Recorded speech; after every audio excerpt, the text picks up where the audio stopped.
નમસ્કાર દર્શક મિત્રો, આપ જોઈ રહ્યા છો કેબીસી ન્યૂઝ। હવે જોઈએ અગત્યના સમાચાર।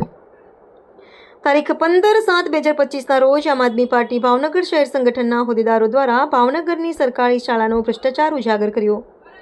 કેબીસી ન્યૂઝ મારફત વિગતવાર સમાચાર જણાવીએ કે શહીદ ભગતસિંહ પ્રાથમિક શાળા નંબર 42 સરકારી શાળાના ચાલુ સત્રના અભ્યાસના પાઠ્યપુસ્તકો ભંગારના ભાવે વેચતા આમ આદમી પાર્ટીના રાષ્ટ્રીય જોઈન્ટ સેક્રેટરી રાજુભાઈ સોલંકી અને આપણા શહેર સંગઠનની ટીમે રેડ કરી પકડી પાડ્યા હતા। ભગતસિંહ જેવા શહીદોના નામવાળી શિક્ષણ સંસ્થામાં ભ્રષ્ટાચાર વિદ્યાર્થીઓની સામે થતો હોય ત્યાં વિદ્યાર્થીઓ પર કેવી ખરાબ અસર પડશે। રિપોર્ટર મુસ્તાકભાઈ મેઘાણી, કેબીસી ન્યૂઝ, ભાવનગર। દર્શક મિત્રો, કેબીસી ન્યૂઝને લાઇક, શેર, સબસ્ક્રાઇબ કરો, બેલ આઇકન પ્રેસ કરો જેથી આપને નોટિફિકેશન્સ મળતી રહે।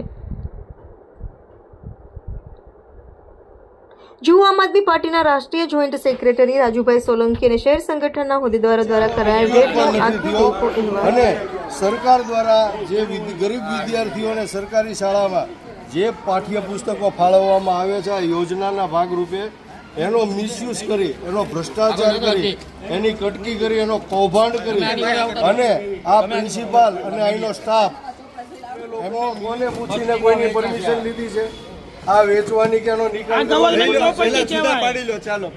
ગવર્મેન્ટ પ્રોપર્ટી છે।